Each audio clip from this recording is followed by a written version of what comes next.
Hello, I'm Carissa. Mexican. Hello, I'm Carissa. Mexican and Italian with my heart. Came to Italy, followed by love for sport and outdoors. In Garda Lake, I have found stability for all my emotional sense. Every time I practice an activity, I put my heart, followed by determination and passion, with a daily achievement of love and comfort. Join me. I will lead you to a fascinating world of surprises.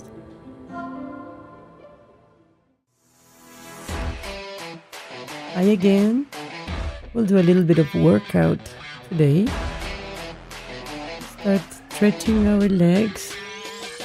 Put your hands together. Bend your knees and come down 4 or 5 times. Stretch your legs again, bend your knees, relax your head, and warm up your knees.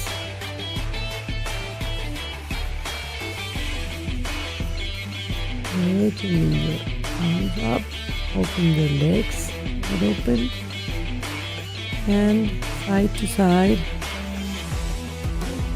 left hand, right feet, left hand. Relax your head and one knee, and stretch the arm behind of you. Raising your chin, breathing from the belly.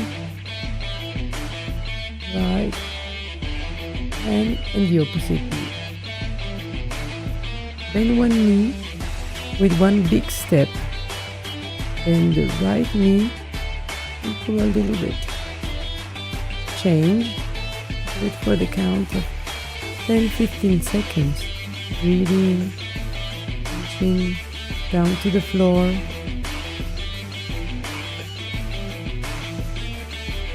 We do a little flush of blood. Standing still with a plank for 1 or 2 minutes. Elbows to the ground, raising your chin and your feet, and breathe. A little bit of power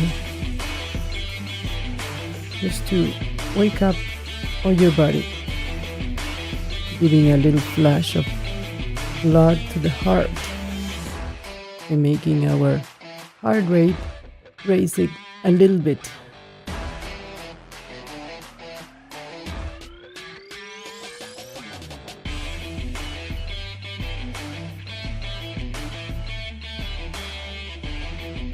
For the count of 5, 4, 3, 2, 1. Sit down to your knees, stretch your back, and relax. Relaxing your neck, breathing deeply. For a couple of seconds. Go up again. Open your legs wide open. Hands behind your neck. Give a little bit of power sit-ups. Bending your knees to the front. Giving a little bit of a push, a kick up. Sitting and raising your chest. Raising your chin. Keep your back straight as possible.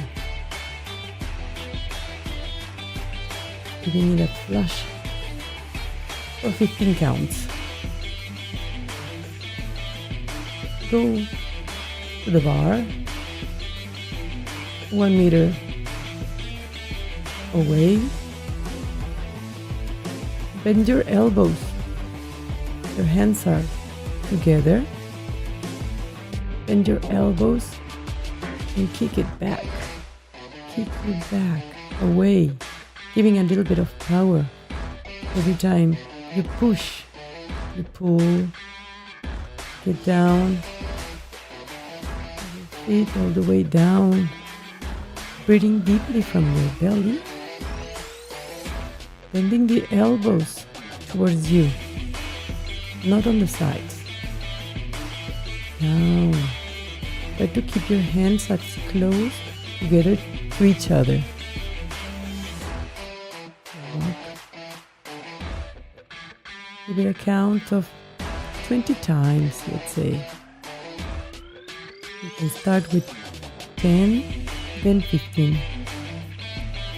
Then with the feet together, hands together, just pull and push. Push and go down slowly, breathing. Bending your elbows towards you.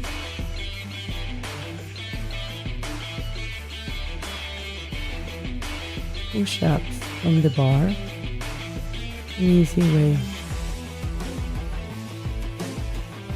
Again, next to the line, raise one leg and bend the other one.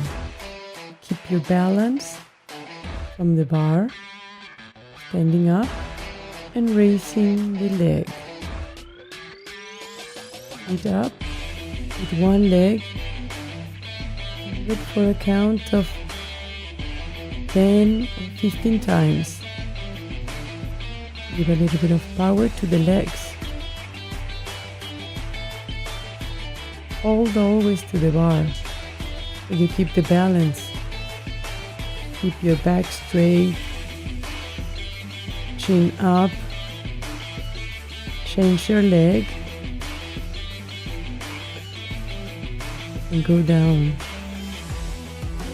Keep your leg that goes up straight and up.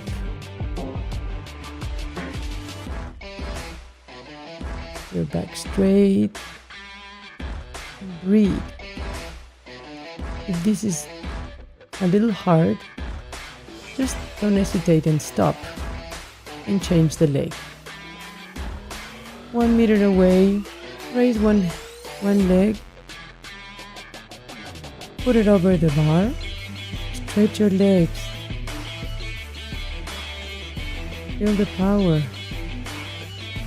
Stretch your leg. Most try to put your chin to your knees. Always with the eyes wide open. Changing again. Do it at the count of 20 seconds and you stretch. Breathing deeply from your belly. Keep your standing leg straight with the knee block. Straight again. And change. Raise one leg and put your feet above the bar. And stretch the quads. Stretch your leg. Most that you can go behind with the other leg.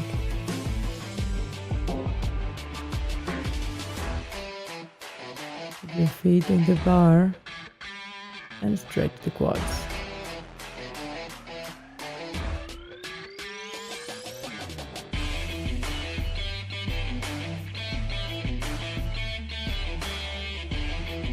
We're going to do a little bit of a power. Arms up on the sides. Keep your belly towards the floor, the chest. Bring your chin in and one and the other arm on the side.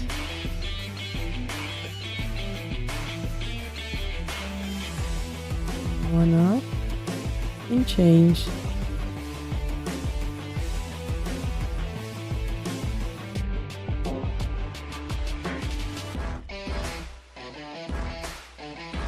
it for a count of 20 times or 10 times. You can start slowly and a little bit increase the times.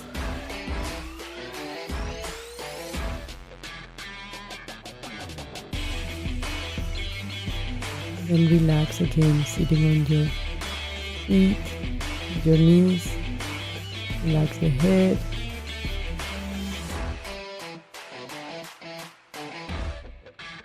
There we go again. Go behind your mat.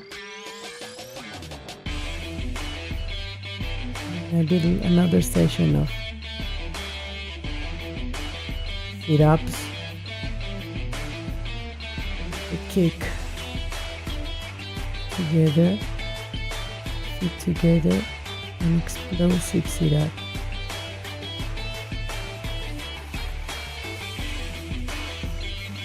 Make your heart work and your legs. Give it a power. Explosive for 10 to 15 times. Relax again. Do it all over again. Stretch the legs, arms together. Go ahead, forward, bend your knees. And you relax. For another 2 times. The count. Relax the legs and stretch your back.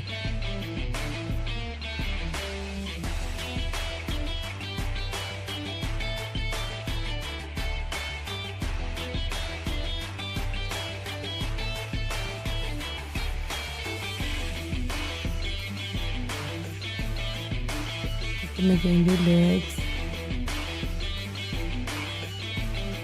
Stretch the knee, opposite hand to the feet, raising your chin, twisting your neck, and bending your knees. On the other side, for the same count of seconds or times that you bend the knee. Keep twisting your neck and raising your chin.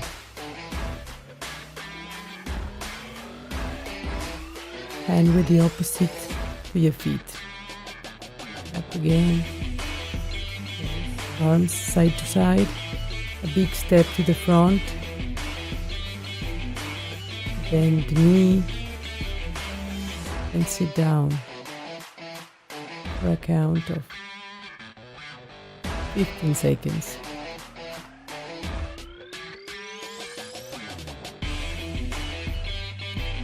Change the leg, take a big step to the front, bending the knee, stretching forward, raising your chin, breathing from the belly, and change again.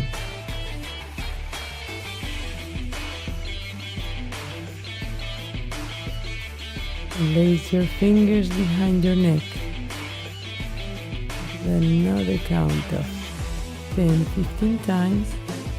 Sit-ups with a power explosion. You can start your second round from here and do it each exercise for 15 to 20 times. Give it a try. And here you're all by yourself.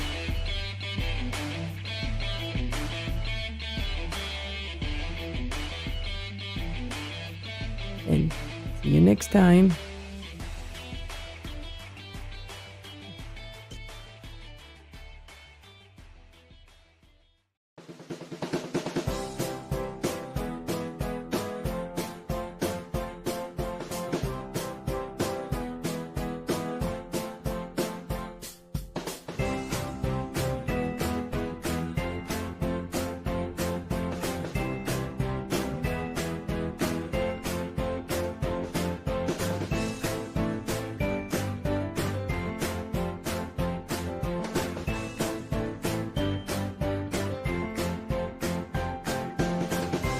Hallo und herzlich willkommen bei Bella Italia TV. Mein Name ist Lena Brandauer und ich habe die große Freude, 4 Tage lang hier am wunderschönen Gardasee zu verbringen. Wie ich meine Zeit am besten gestalte, das lese ich in der Gardasee-Zeitung. Und deswegen treffe ich jetzt die Redakteurin Kirsten Hofer. Bis gleich!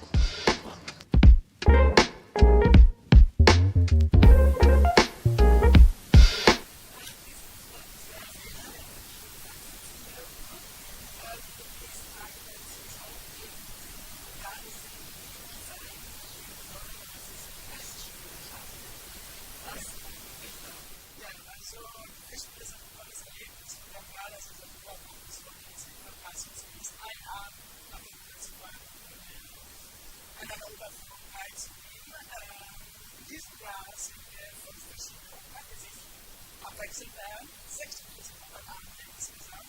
Als Special Eyes erwarten wir in diesem Jahr eine Runde im alten Ballettnetzer mit einer neuen Show, denn wir fast jedes Jahr so für das Haus. Dann die zweite Special Eyes ist Deutsch und dann haben wir noch ein anderes Verkaufen bekommen. Jede Weile Musik von Gender. Was steht da auf dem Programm? Da hat man sich an meiner Initiative einfallen lassen. Die Weine, um das besser vorzustellen. Wir haben leider sehr weiß, hier gibt es viele Weinbaugebiete, die jetzt von der Rentenveranstaltung und im Weinbau von Schiller, das im Weinbau ist, hat man sich dieses Event eingelassen für die Gesamtgruppe stattfinden. Das nennt sich Police Challenge. Und zwar werden 16 Weingruppen, das Schiller Ruhrgebiets einen guten Abend organisiert und man die Wein probieren kann und gleichzeitig schöne Musik hat, also vom Jazzmann bis ein bisschen Rock. Also jedes Wein hat sich da ein bisschen was ausgedacht. Das Schöne ist, dass man das Geld bekommt man in jedem Wein 2 Liter Wein. Das ist nicht wieder alles. Wie auch man das getan hat.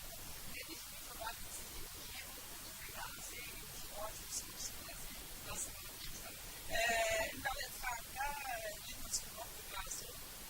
Also, der Lagerklasse Angebot. In der werden einmal 25, 26, 27 Rockkonzerte gegeben. Und da die Bands aus dem Nationalpark, dann denken wir da noch schon Rentiere, Leute dabei, es ist nichts. Also, es ist ein komplett verbinden. Es hat schon so Konzerte organisiert. Und so viel bei dir, also ein Wochenende, Rock in der Natur oder traditionelle italienische Musik zu hören, im Gardasee oder im Musikstück. Der Ort denkt oft, wie er kam ist. Woher das Warum eigentlich hinaus? Also die Weltkonzerte, die hier, hat für einige Jahre gelebt. Das heißt, es war Jahre. Und so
völlig verschiedene Landschaften begrüßen. Beide haben das Schloss an sich und von daher ist auch nicht wirklich alles an sich. Wenn man so eine Reise ganz vorne, dann sieht man auch den Ort.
We are in Mantova, UNESCO World Heritage Site. Mantova is a proof of an exceptional urban realization, architecturally and artistically, with its works of art from the Renaissance. Alessandro Colombo, journalist and editor. Riccardo Braglia, writer, journalist, honorary authority for artistic and historic heritage of the city of Mantova. Michela Rossi, representative for the Palazzo Te Foundation, will take us on a journey around the city considered to be a chest full of artistic treasures, filled with works by important names such as Mantegna, Pisanello and Giulio Romano.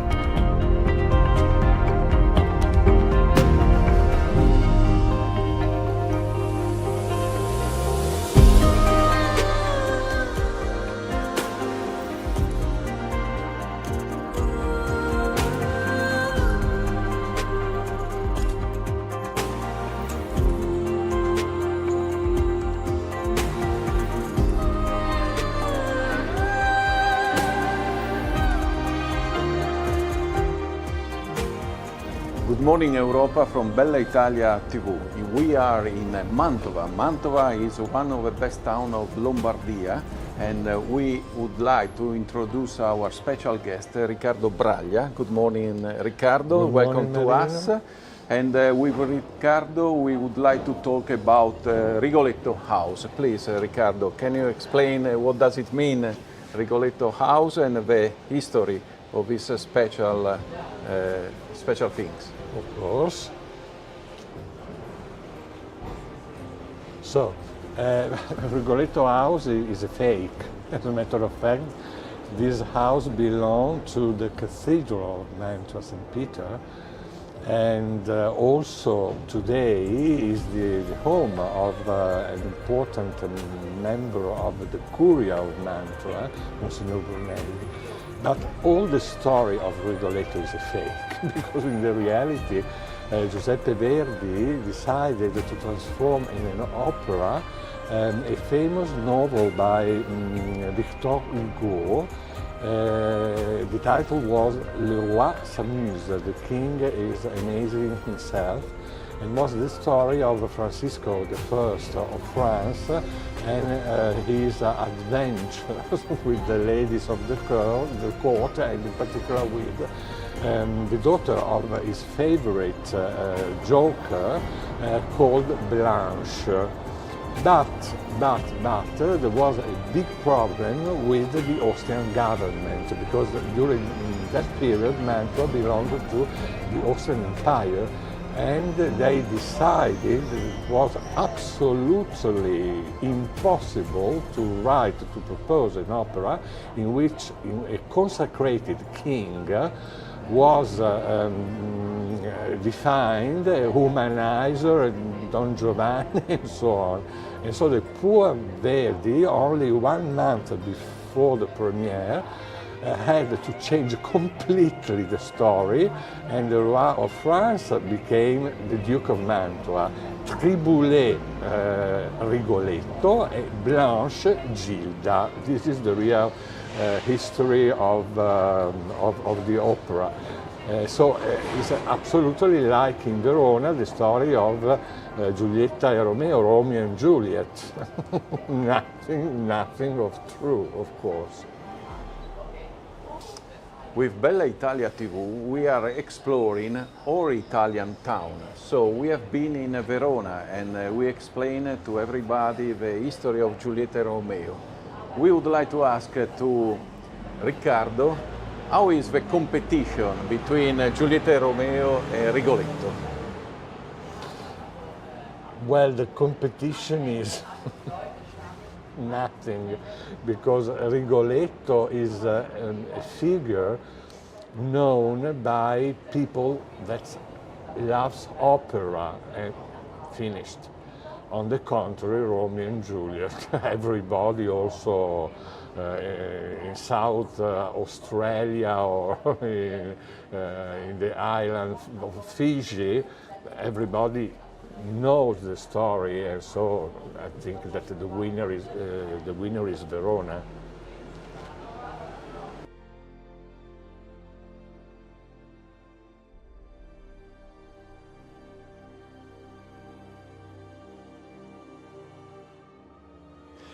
Good evening to everybody. My name is Riccardo Graglia. I am basically an art historian, and I have studied in Italy, of course, and it is the fatherland of art, but also in Great Britain. I am also a journalist. I am a writer. I have published many books about the history of Mantua and the art in Italy. And I am, this is the last one thing, also a director, but not for film, not for theater, but only for opera. My last creation was an edition of Rigoletto by Giuseppe Verdi, created for the main theater of my town, that is Mantova.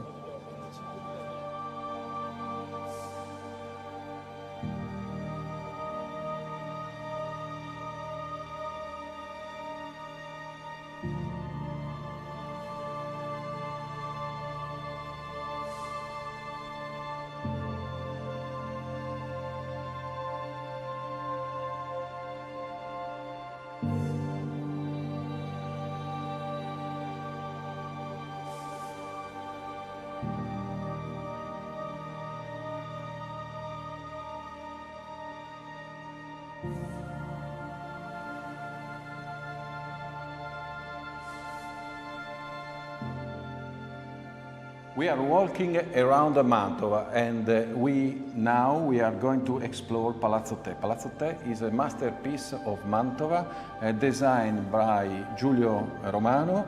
We are here with Micaela Rossi. It's a pleasure to see you and to learn you about this building, this museum. Can you tell us, Micaela, something about this masterpiece of Mantova? Yes, Palazzo Te was built by Giulio Romano and commissioned by Federico II Gonzaga, that was the Duke of Mantova, in 1535. Palazzo Te was a villa made for the leisure time of the Duke and the Gonzaga family, and that's why it was built a bit out of the city. Gonzaga family was living in Palazzo Ducale in the city center, and here in Palazzo Te they are used to make parties and dinners for their guests in Mantova. Giulio Romano designed the Palazzo Te and also all the architecture and the frescoes of Palazzo Te between 1525 and 1535, and the whole palace is designed and decorated by the master Giulio Romano, that came from the school of Raffaello Sanzio from Rome. So Federico Gonzaga called Giulio Romano from Rome to work in Mantova. Micaela, what does it mean, leisure, in 1525, 1535 for Federico Gonzaga? Federico Gonzaga was a great duke, and he was an estimator of art and leisure time, like feast or parties. He invited also the emperor here in Mantova and made a great dinner in Palazzo Te for the emperor. So that was the main use of Palazzo Te, because it was not a house, a normal palace, but it was a palace that room by room hosts guests and want to give a sense of wonder and beautifulness for all the people that came in Palazzo Te. What we are going to see now, walking around the Palazzo Te? Palazzo Te has some rooms very, very beautiful and famous all over Italy and Europe, like the room of horses that have some portraits of the real horses by Federico Gonzaga, or the room of giants that is all decorated from the floor to the ceiling with fresco of Giulio Romano. Talking about the future, your museum, in which way will change the approach to the visitors? So I mean, are you going to propose virtual reality visit also for coming from this museum? Yes, we made an application for mobile with which people can just download on his mobile phone and go around Palazzo Te having a visit guided by our curators in Italian and in English. And we have also augmented reality and virtual reality path in the museum. And last year we start to digitalize some rooms, like room of horses and the giants room, because we want to face this time of digitalization and innovation also for arts and culture. So we would like to invite everybody to take this app, to download this app, but mainly we would like to invite everybody to come here and to live the magic moment inside this Palazzo Te. Thank you, Micaela. Thank you very much. And keep in touch, and we are going to see the other room. Sure.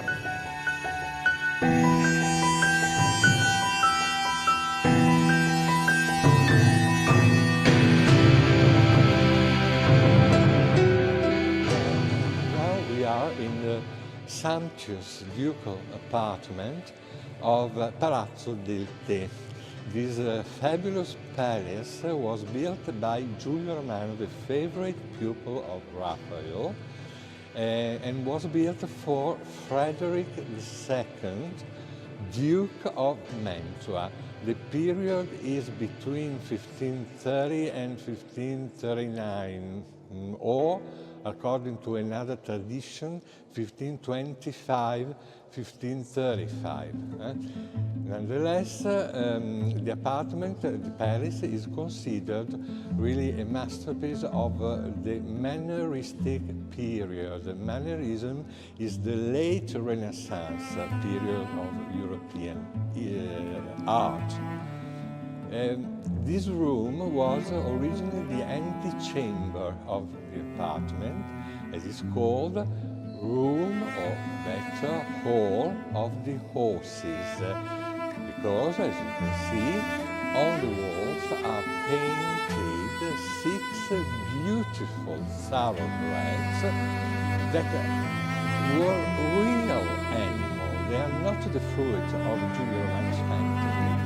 They were the 6 favorite horses of Duke Frederick II, fantastic example of the famous breed that was typical of the House of Gonzaga and well known everywhere, in Europe.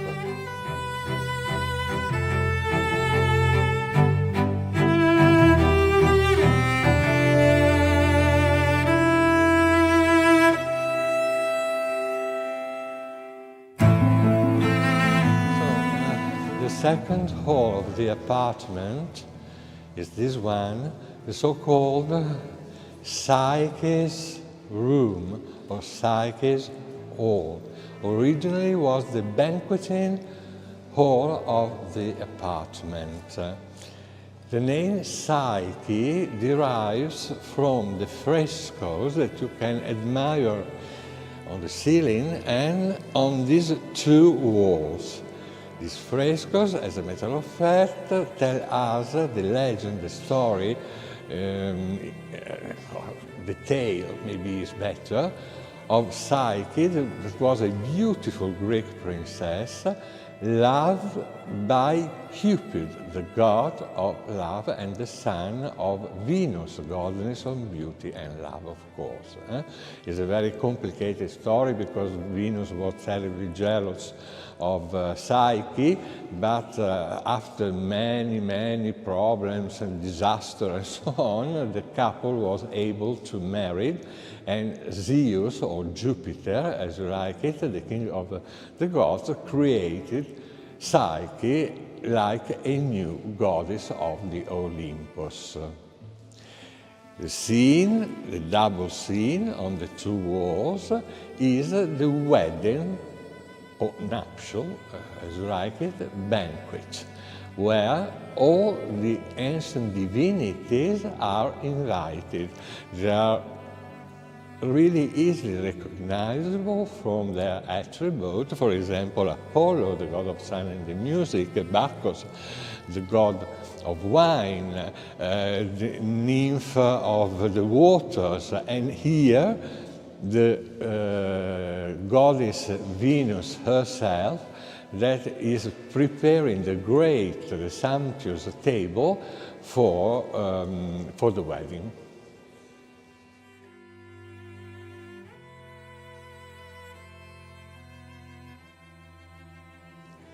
And now the top, because this is the most famous hall of the Paris and unique or unicum in Latin, because nobody was similar to this room in the past and nobody will be similar to this room in the future. Is the great masterpiece of Giulio Romano, the so-called Hall of the Giants. As a matter of fact, the frescoes of the Roman painter tell us a famous pagan story, pagan legend, the revolution organized by the giants that you can see on the walls. They are horrible, stupid, with grotesque faces and so on. And they organized a revolution against Jupiter, the god, the king, of the gods that you can see on the top of the cupola of the dome. But, as you can see, Jupiter, with the lightning, struck the giants, collapsing then in this cosmical catastrophe till reaching the Tartarus, that was the hell of the pagan religion. So this is the story wrote, if you want, with his color by Giulio Romano in this hall.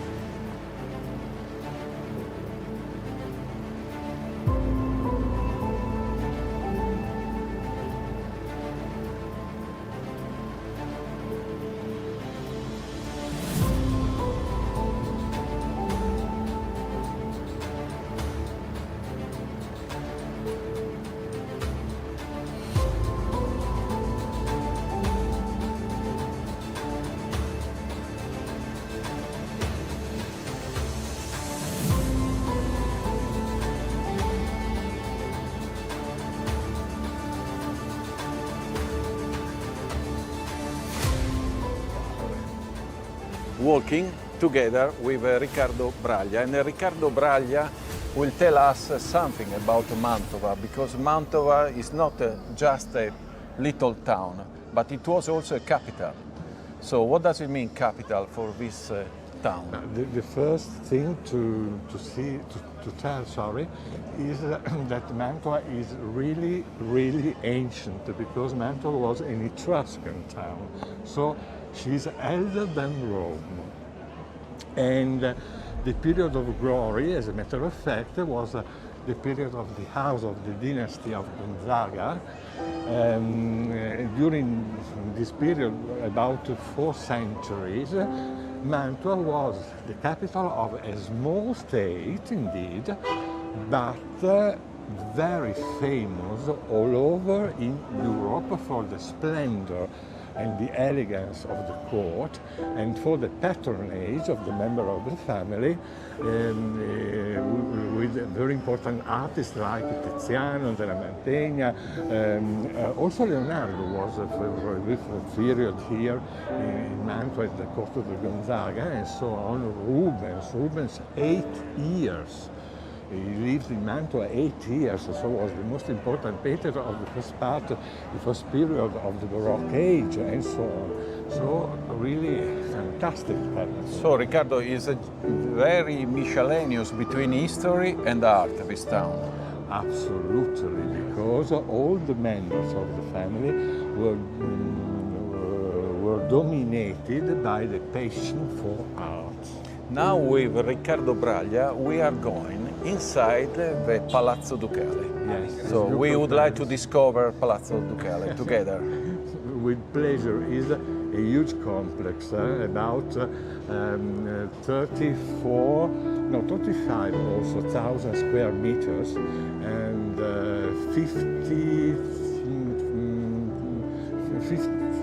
500 about of rooms, 7 gardens, 8 quarters, the private church of the Gonzaga family, the private theater of the Gonzaga family. Really enormous, like the Forbidden City if you want in Peking. So let's go to discover Palazzo Ducale. With pleasure.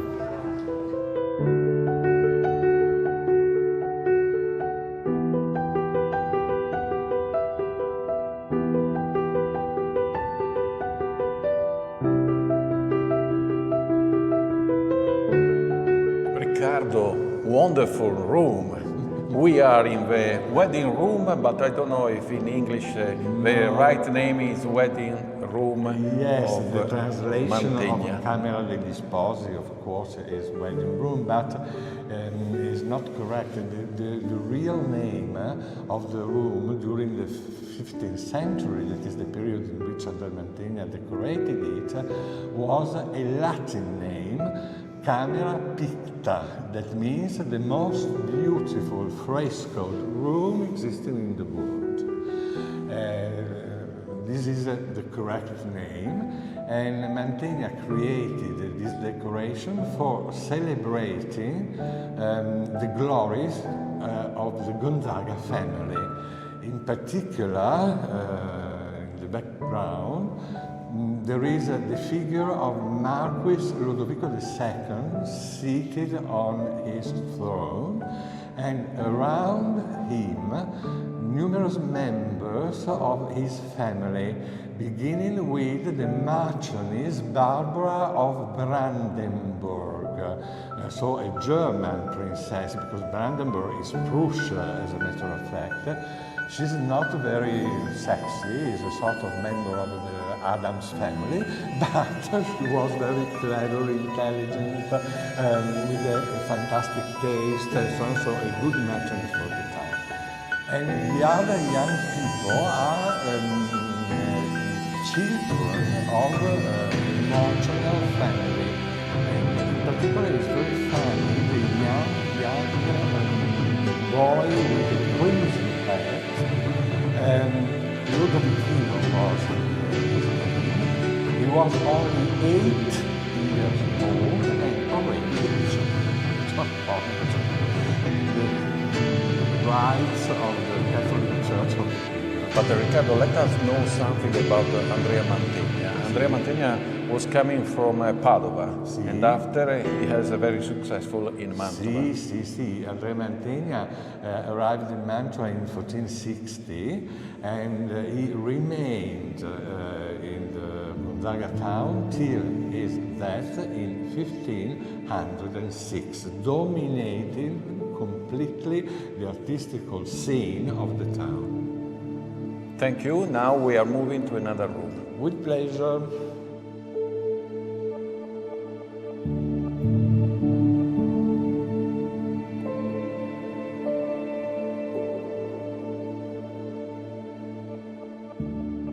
So Riccardo, we are walking on the Galleria of Exhibition, on the first floor of a new area of Palazzo Ducale. Sì, the so-called Corte Nuova, the new court. New court. Because the palace is divided into sections. The old court that was started in the 13th century, and this part is the new court. Work started about 1530, 1532. And what can we explain to us about this special place? This is fantastic. Was built by Vincenzo I Gonzaga, the same Duke of Rigoletto, as a matter of fact, and it's called the Gallery of the Exhibition because the purpose was to show the most important treasures of the famous Gonzaga's collection of art.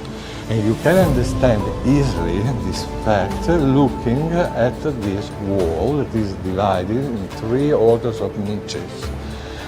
All of these are Gonzaga? No. These are Roman statues representing emperor and empresses. They are ancient.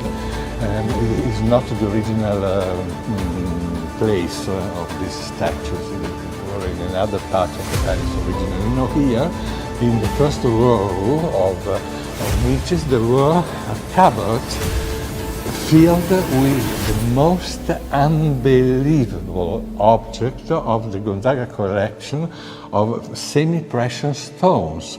You have to imagine service for example, for the table, made in massive lapis lazuli, decorated with gold, pearl, diamonds, emeralds, rubies. The second row are frames for canvases. And for example, the most famous canvases exposed here was the Death of the Virgin by Caravaggio, that originally belonged to the Gonzaga family. And the third row is the unique, the only one that preserves also today the original destination. So they are niches, like a shell, oval shell if you want, for the exposition of Roman busts. So it's so nice, very wonderful. And next step, where we are going to?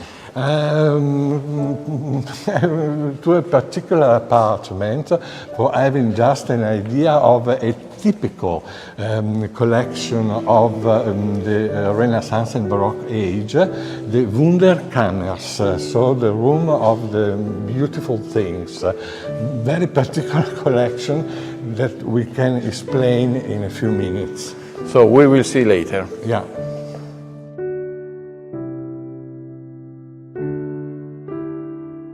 Riccardo, Joseph Furtenberg, a German traveler, wrote that in this gallery display the hippopotamus. What does it mean? No, nothing. So this gallery was, as a matter of fact, a naturalistic museum, but according to the ideas and the mentality of the period. So the object, the animals and so on, were chosen not for the importance in the natural history, but only when they were strange, bizarre, never seen in Europe and so on. And so the hippopotamus, of course, was one of these monsters, this wonder of the nature. But there was another object terrific in this gallery, was the mummified body of Passerino Buonaccorsi. The Buonaccorsi were the first lords of Mantua between the second half of the 13th century and the beginning of the 14th century. And Passerino was killed by Luigi Gonzaga, the first Gonzaga to reign over Mantua. And they preserved the mummified body of Passerino because, according to a legend, of course, this was a guarantee for the dynasty. Without the mummy, they believe that the dynasty ended up. So that means that this hippopotamus is the original asset of Gonzaga. Well, it's not the original one because the gallery was completely destroyed during the century, but it's very similar to the original one, yes. Thank you, Riccardo. Let's move to another place.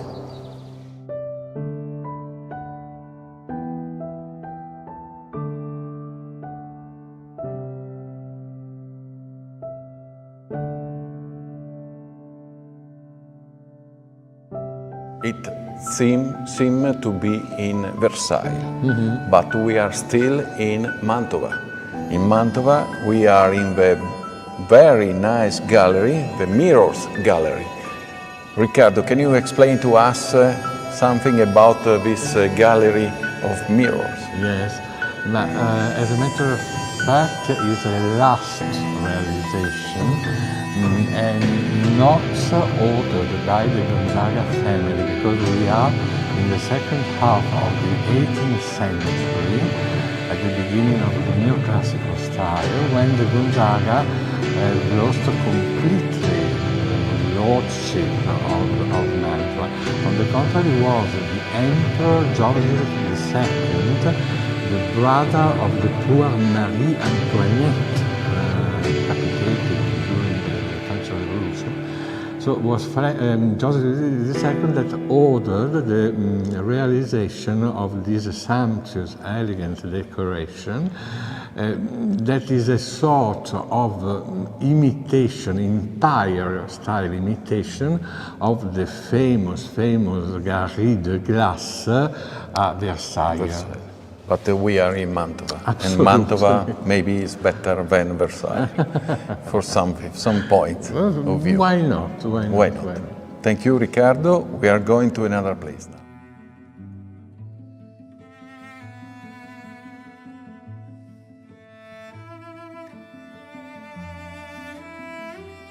So, Riccardo, we are moving on the Palazzo Ducale outdoor, and we are on the special garden, hanging garden. Can you explain to us the particularity of this garden? Yes, this is fantastic. I adore it. Also because it is unique in the world. It is the only real hanging garden existing in the world. And as a matter of fact, there is a difference of 11 meters from the level of the garden and the level of the ground floor. It was built by order of the Duke William I of Mantua, that desired to have in his palace one of the famous seven wonders of the ancient times, and in particular this was a reproduction, smaller reproduction of course, of the famous Hanging Gardens of Babylonia. In Babylonia. Yeah. Thank you, Riccardo. Now we are moving to the last place.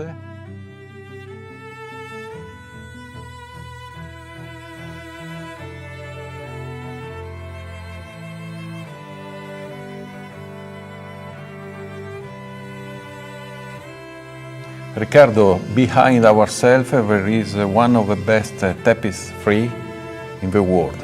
Can you explain to us the details of this tapestry? Yes. The Ducal Palace of Mantua possesses this unbelievable collection of 9 tapestries designed by Raffaello and woven in Bruxelles. Amidst the 9 pieces, this one, the Miraculous Fishing, is considered the most beautiful Renaissance tapestry existing in the world. And this in particular for the play of reflection of the figures of Jesus Christ and the apostles in the water of the Lake of Tiberias that you can admire and really shocking. On the contrary, the most famous medieval tapestry is in Paris. Hotel de Cluny is very famous also. This one, La Dame à la Licorne. But this one is the most important. For the Renaissance, for the medieval, La Dame à la Licorne. Thank you, Riccardo. Now we would like to show the tapestry directly to our on our television. Yes. Let's go ahead in this way.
Hello my friends, I'm in Pisa with the staff of BellaItalia.tv to visit this outstanding Italian city in the region of Tuscany, full of fans and tourists coming from all around the world to visit these awesome monuments, the Leaning Tower, the cathedral, the baptistry.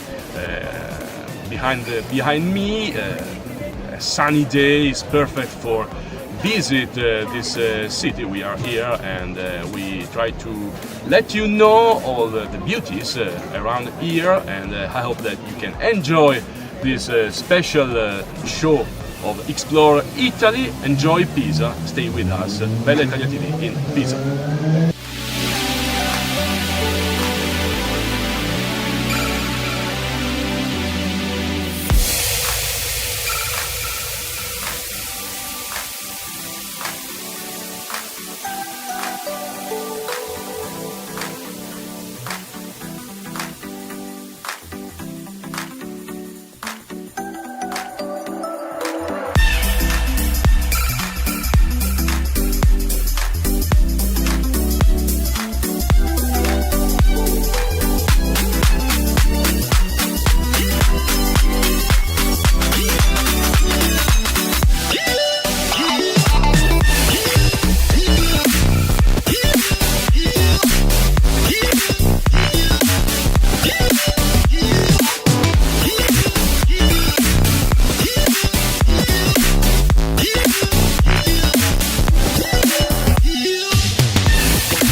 Hello my friends, I'm in Piazza dei Miracoli, like I said before, one of the most outstanding places in Italy and in the world. We had the opportunity to speak with tourists coming from all around the world. We met people from Australia, from North America, from South America, so let's go listening to their comments to our microphone for BellaItalia.tv.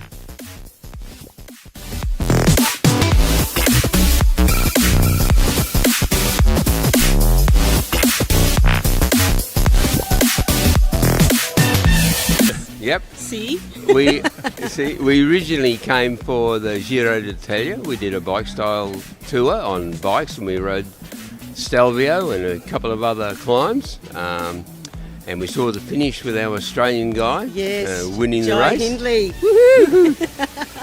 And what about the beauty of this place, of this outstanding city?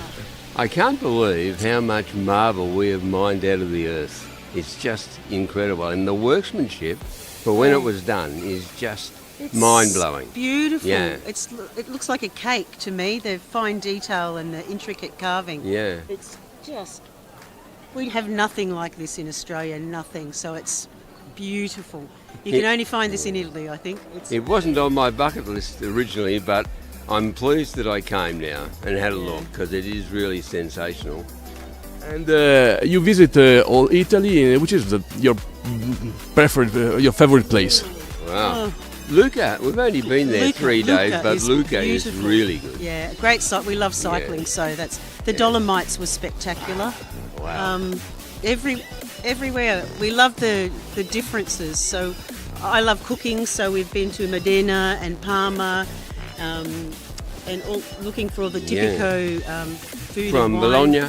Yeah, Bologna, Yeah. Cinque Terre. Yeah, we've been eating our way through Italy. Yeah, I've put on 20 kilograms. And according to your experience, Italy is a place you can visit easily by bike or what? Yes.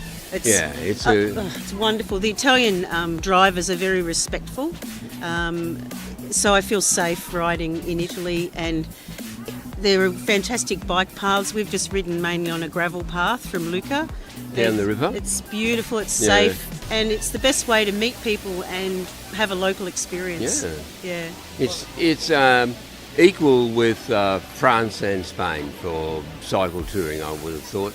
Nice and easy. I think it's better than France. Yeah, and better than Spain. France, yeah. Definitely, no. Equal with Spain? No. No? In No, front I of think Spain? Italians are so passionate about their cycling, Yeah. and it's a common language. Even we were talking with the owners of the bike store in Lucca, and even though I don't have much Italian and the gentleman didn't have much English, we could still communicate about Ooh. bicycles. It was, And yeah. Mario Cipollini comes from Lucca. Yeah, That's his hometown, yeah. We haven't seen him yet, but we're looking. we're looking for him.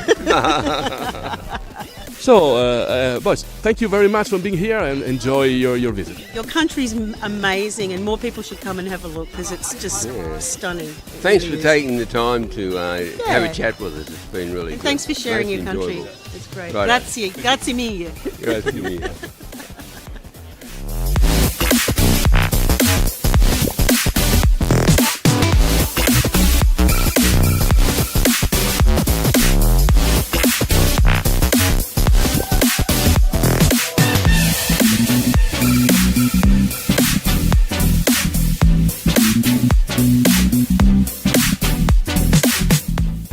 We're from California. It's our first time in Italy, and we think all the monuments and everything are just beautiful. Oh, it's great. This is it's just a great experience to come out here and just to take in everything that Italy has to offer.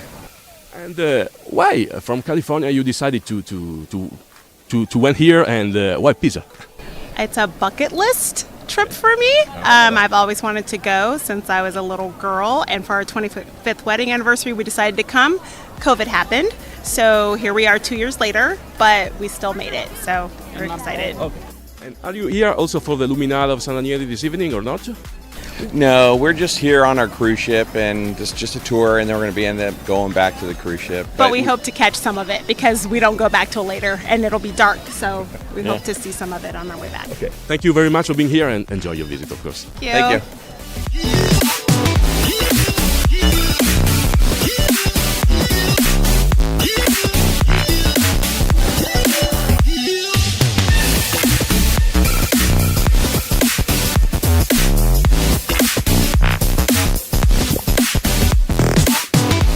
Well, I'm from Florida in the United States. It's my first time here, and I think it's beautiful. I think the architecture is amazing, and they've done an amazing job keeping it restored and looking beautiful. Which is your favorite monument here? Well, my favorite moment, I suppose, or the moment I'll remember the most, is trying really hard to get a good picture of me holding up the tower. So far, I've been unsuccessful. And are you here also for the Luminara of San Daniele this evening? No, unfortunately, I'm on a tour, so I won't be able to stay for the celebration. Thank you very much for being here, and enjoy your visit. Thank you very much.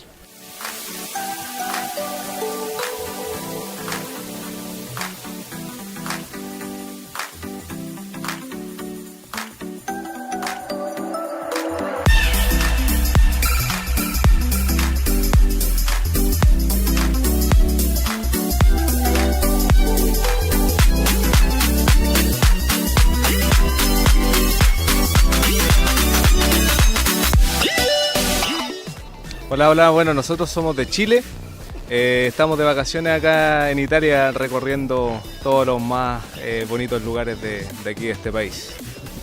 Creo que uno de mis monumentos favoritos son la Torre de Pisa junto con el Vaticano, que ayer fuimos para allá. Muy, muy bonito todo y bueno, increíble la arquitectura aquí de esta torre.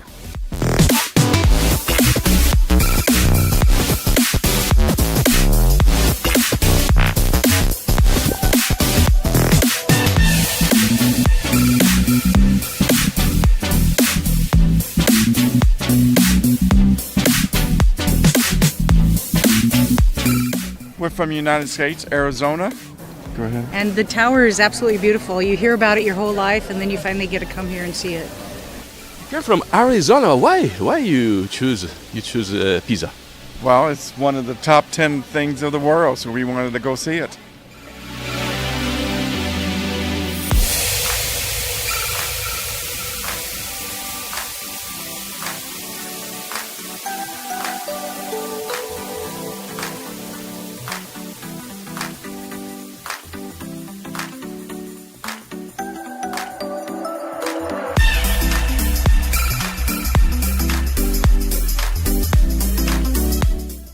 From this unusual point of view of the Leaning Tower in Pisa, to talk about the Luminara di San Ranieri, a wonderful event that they organize every June here in Pisa, all along the Arno River, with many thousands of firelights switched on to create a unique and a wonderful atmosphere.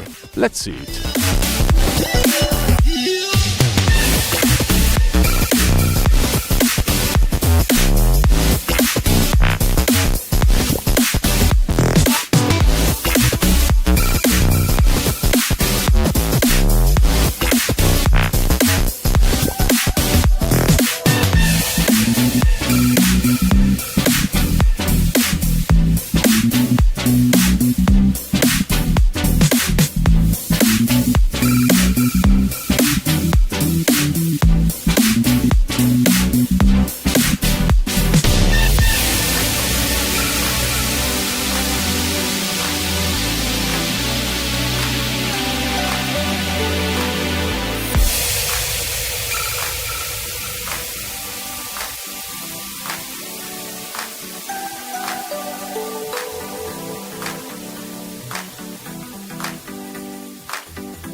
inside the Palazzo della Pilotta in Parma, this huge building that was started in the second half of the 16th century, but renewed, changed so many times till the beginning of the 19th century. So, like in the case of this gallery, we can find a hall, a structure belonging to the neoclassical period with columns, arches, and niches, and so on, built, realized surround the gust of this neoclassical or imperial, as you like, period. In this gallery is collected a part of the famous painting collection of the National Gallery of Parma, that is very rich of canvases from different periods, but here in particular there is a fascinating collection of portraits for the major part related to the Bourbon family. Bourbon of Spain, because the last Farnese, the last member of the Farnese ducal family was a lady, Elizabeth, and she married Philip III, the first Bourbon king of Spain, the same dynasty of Juan Carlos or Felipe today. And so Parma was inherited by one of the sons of Elizabeth and became a dominion of a secondary branch of the Spanish royal family.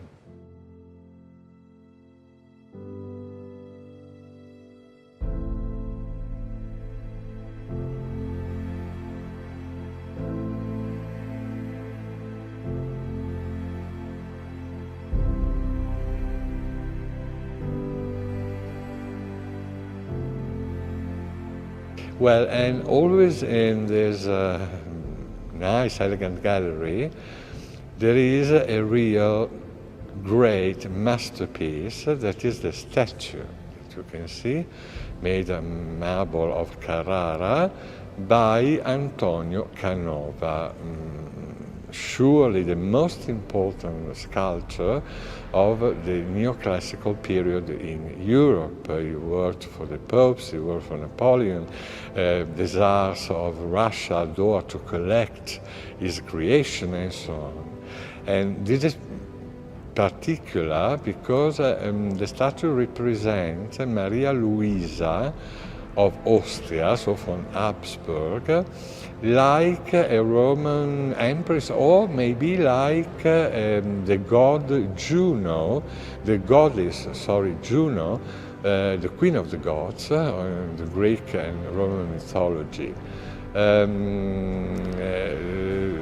The statue was realized after the collapse of the Napoleon Empire, and is situated in Parma, and in particular in this museum since that period, as a matter of fact.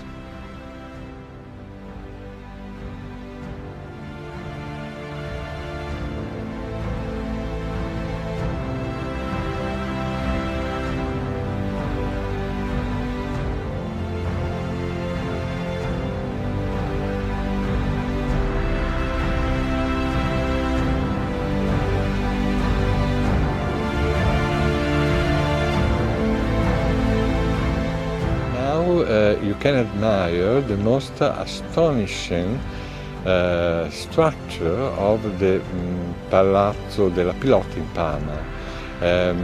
I mean the famous Teatro Farnese, that was the court theatre of the ducal family, Farnese of course. The theatre was created about in 1618, and was designed by an architect, an artist called Argenta. Pay attention, because Argenta, that was quite famous during this period, was not the traditional architect who designs churches, towers, palaces. No, no, no. He was specialized in, we can say, the ephemeros, so in beautiful things but destined to be destroyed after a brief period. So scenery, triumph arches, statues and so on, created in very cheap material just for, I don't know, a tournament or a big ceremony organized outside the palace, or for the entering, the arrival of important state guests like the emperor or the pope, for example. So the idea entering was of an ancient theater like in Greece or Rome, made of pure marble. And another thing fantastic was the ceiling, no longer existing, that was made with a huge fabric of cotton or silk maybe, painted to give him the idea of the free sky with clouds, with cherubs and so on, like into a Greek classical theater. And another thing, the theater was decorated with a lot of statues. The major part of them disappeared, of course, during the bombing, but we have, for example, the new that the lower balustrade was decorated with statues of Putos holding torches for giving the correct illumination during the show. And another and the last fantastic thing is that the theater could be filled by water. In such a way, the Farnese could organize inside the theater the famous ship battle of the ancient Romans. Things are really unbelievable but true.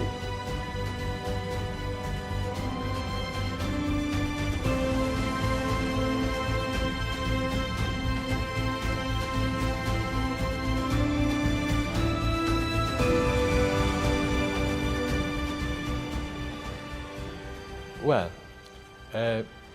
now we are in the beautiful Palatine Bibliothèque of Palazzo della Pilotta, where is organized a part of the great, large exhibition that the town has dedicated this year to the ducal family. And this part of the bibliothèque is the most charming because it was organized for giving to the public the idea of the type of collectionism between the end of the 16th and the beginning of the 17th century, not only in Parma but generally in Europe. The collection of royal families were composed by canvases, of course, and here in the Palatine Bibliothèque we have a magnificent portrait of Pope Paul III, made by Titian, by Tiziano in Italian. Paul III was really the founder of the glories of his family, because till Paul III, the Farnese were, yes, a noble family, but of a small nobility, not very important, of the era of Viterbo, not far from Rome. When Paul III became cardinal with the name of Alessandro Farnese, the destiny of the family changed completely, because Alessandro was a very clever, also astute gentleman with a beautiful, beautiful sister, Giulia Farnese, considered one of the most fascinating ladies of the century. And he was so able to introduce the sister in the bed of the Pope reigning in this period, the terrible Alexander Borgia, the father of Lucrezia Borgia. And of course, the old Pope, the old Alexander, lost his head completely with the beauty of Julia, and so he started to give honor, money, richness, and so on to the family. And in a brief time, the Farnese family became one of the most important of Rome. After some years, the same Alessandro was created Pope during the council, and in such a way he was able to complete in a definitely way the glory of the family, and also the history of Parma, because Parma was originally an independent commune, a free commune, but belonging to the States of the Church. And Alessandro decided to create a duchy, the Duchy of Parma and Piacenza, for his first-born son, Pierluigi Farnese. Yes, son of the Pope, most normal during the period. And in such a way started the domination of the family on this area of northern Italy. So, in this box, in this cupboard, we have a really sumptuous object, en français, a coffre, a casket, that is made of gilded silver, precious stones, and well, these are fantastic. They are not pieces over glasses, but is rock crystal worked in exceptional way in Milan, because during the period the most important factory for the semi-precious stones were in Milan. And this rich object is, in a very simple way, a box for containing the real masterpiece, that is the famous tazza Farnese, in English Farnese cup. As a matter of fact, it's not a cup, it's a patera or fial. It was a vase used during the sacrifices in the pagan, in the pagan religion, but currently the name was coppa, was cup, and is in calcedonio, so semi-precious stones with different layers of different colors that are used, that were, but also today used by the creator of cameos for obtaining the different chromatic solution of the composition. This is beautiful for two fundamental motives. The artistic value, that is terribly high, the execution of the figures in the middle that represent the glory of the empire, the richness of the empire, are made in a fantastic way with fantastic details. But the other important thing are the dimensions, because this is the largest cameo existing in the world. And more is a Roman cameo, so you can imagine the value of this beautiful piece of art. Well, we have seen the portrait by Titian representing the Pope Paul III, Farnese, the founder of the glory of the family, but the most famous member of the dynasty is not the Pope, but Alessandro Farnese, his nephew, that you can see here in particular original but very nice paintings in which the young Duke of Parma is meeting and speaking in a very confidential way with a goddess. She's not properly a goddess, it's the mythological representation of the town of Parma. And it's very easy to understand it because near the goddess there is a shield with an oval shape. And in Latin, this variety of shields of the Roman army were called Parma. Probably, we are not sure, the name of this city derives from the original shape of the town that was oval, like a Parma of the Roman soldiers. But coming back to Alessandro, Alessandro was an unbelievable man, very cultivated, a very handsome man. He married the daughter of the King of Portugal, so a royal marriage.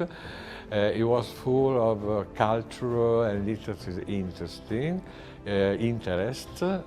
and more, this is important, was a fantastic politician and a mythological man of war. As a matter of fact, the King of Spain, Philip II, every time had problems in war, for example with the Belgian provinces that were under the Spanish domination, but they didn't like this, so there were a revolution every 2 days. Regularly, the king, Philip II, sent the Duke of Parma to control, to solve the situation. So, really a great personage. And now, I think that I adore, well, there is not the value of the Tazza Farnese that is without price, but is fantastic and was an object that was almost common during the late 16th century. You can see is a silver statuette representing a deer mounted by the goddess of the hunting, Diana. But in the reality is a play for adults, of course, used during the banquet. Well, it's very easy to see that there is an hole for a key, because in the reality a sort of robot. When you have used the key, you can put the statue on the table and the statue moves with a very strange movements and so on. Moves for a few minutes. The use was that the gentleman or the lady facing which the statue was still was created the king or the queen of the banquet, and the head of the deer, you can open it, and in the reality is a little glass, the body is full of wine and so on, and the new king of the new queen was served with this symbol of the new situation. For me, it's fantastic. If you want, a little bit stupid, but sometimes the stupid things are the most amazing. This was the original destination of the statue of Diana.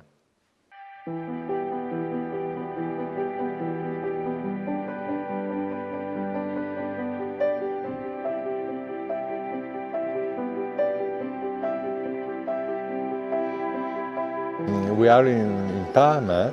That is another very, very interesting town, but unluckily not appreciated as it merits, because also for Italian people, not only for the foreigners, Parma is prosciutto, means prosciutto, yes, ham in English.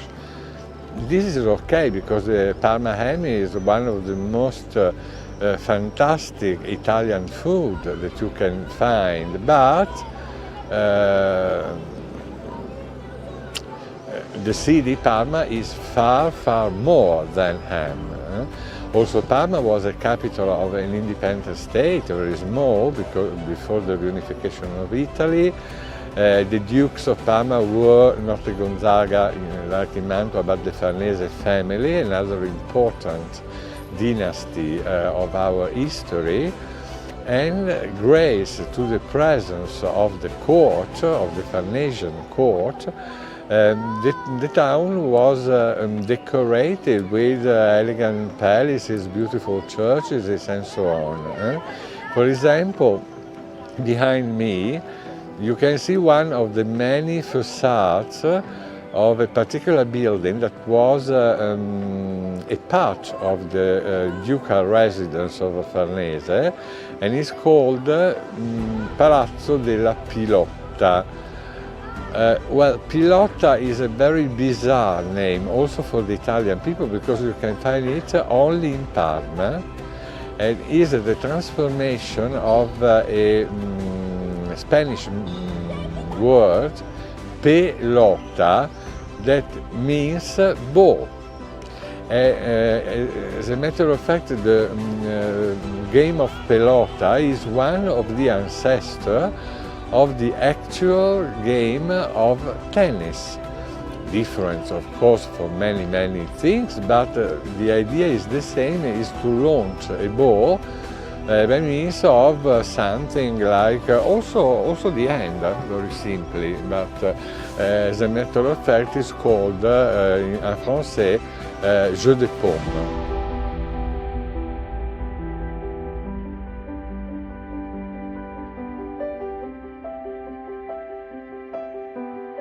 Fine.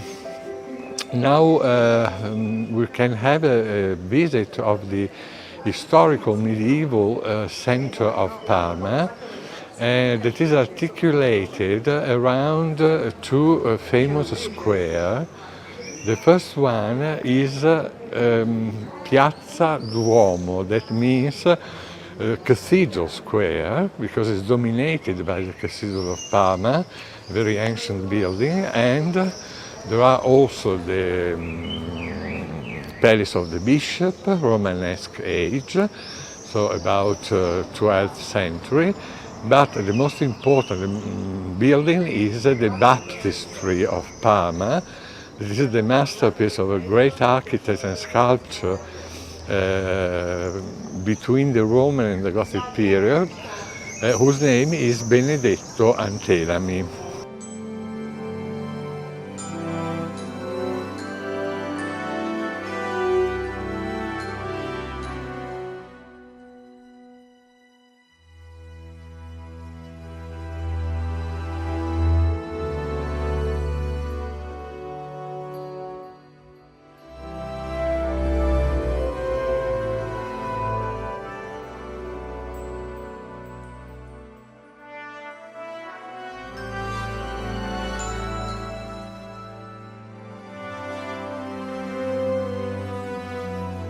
Well, the inside of the cathedral, as a matter of fact, is the original Romanesque one, with the so-called Matroneum, that is the upper gallery, reserved originally to the lady, because during the past ladies and men cannot follow the Mass, the service altogether.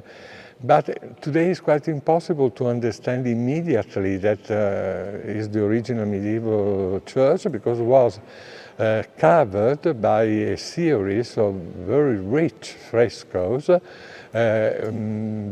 both in the ceiling and during the walls of the nave. And among these frescoes, the most important one is the cycle that we can see in the cupola of the church, is the Assumption of Virgin Mary to the heaven after her death, and is considered the absolute masterpiece of Correggio, sorry, but the two were related, and so sometimes, the name is Correggio, that was the most important exponent, member of the Parmesan school of painting. He lives between, during the first part of the 16th century.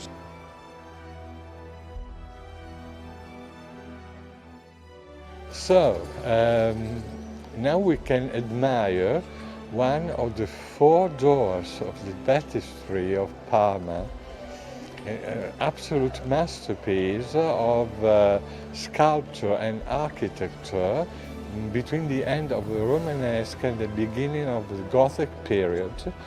I already told that the name of the master was Benedetto Antelami, and the baptistry is octagonal, but not for a question of taste or fashion. No, it's a symbol, a Christian symbol, early Christian symbol, because the number 7 was a representation of a complete cycle ended and complete.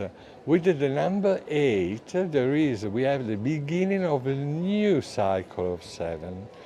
And this is very important for the Christian baptism, because we know that with the water, the holy water, the new Christian is death to the sin, so 7, ended cycle, and is beginning a new cycle, number 8, in the grace of Christ. So in particular, this door is really fantastic, because you can see the Pantocrator, that is the Jesus Christ omnipotence in Latin, surrounded by angels, by prophets, by martyrs, and so on. An important thing discovered by my sister. My sister is specialized in restoration of these old things. Originally, the sculptures, the reliefs were painted with very, very lavish, lively colors, red, blue, green, gold, a lot of pure gold. But alas, the major part of this painted and gilded decoration disappeared because of weather, rain, sun, and so on. It's a pity, but originally it was in this condition.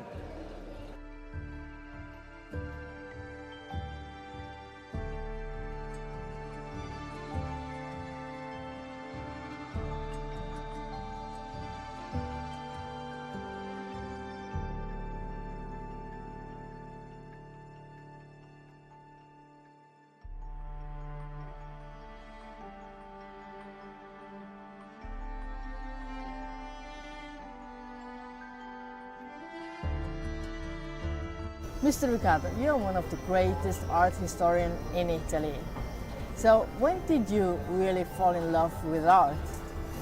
Well, thank you for the great art historian. It's really kind of you. Well, when I was really a baby, because I remember that I was about 5 years old, and for the first time my parents asked me about the present of birthday, because normally it was chosen without asking me my desires. For the first time, 5 years old, I asked the complete collection of Mozart concerts. At 5 years, which is not a normal thing for a 5-year-old child. And then, how was your? And then, well, apart from classical music, that is also today a great passion for me, in particular operas, and I act also like director for operas like Rigoletto, Traviata, and so on. Immediately after, there was a new passion that was history, but not the contemporary or 19th century. For me is a little boring, but the ancient history, so Egyptian, Greek, Romans, and then medieval period, Renaissance period, Baroque period.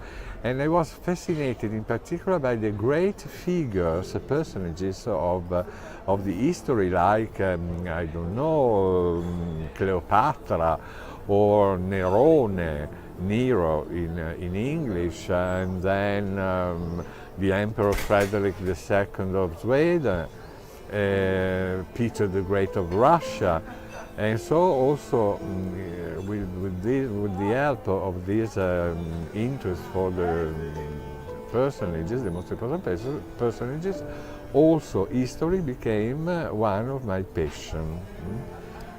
You traveled a lot and you start traveling at 13 years old. Mm-hmm. Which is not... Yes, and well, I was really young, sorry. Naturally, I traveled not like a tourist, but for the languages. So I spent 1 month, 2 months during summer in Great Britain or United States or France. And for me it was a very important experience and really beautiful for me, because as a young boy I had the occasion of meeting people of completely different civilization, languages, culture, a very stimulating experience for my brain. You made the experience of college, but you didn't like it? No, the college for me was really a disaster for 2 reasons. I am not a man for colleges. For me they are oppressing, sad, dark. No. I like to be free. And the second thing is that college, for example, in England, were crowded by Italians. So you had not occasion, apart from the hours of the lessons, to speak English with for the normal things of the life, and that is very important. So after 2 terrible experiences in colleges, I changed completely my destination, and I spent this cultural period only living with local family. Mr. Riccardo, you have an impressive life. So, what is one of the most important things for you today? But, well, of course, my family, my sister in particular, animals, because I adore pets and in particular cats. But yes, there is a thing about I am really proud. Is an activity of volunteering, better correct pronunciation. For example, in prisons, each week or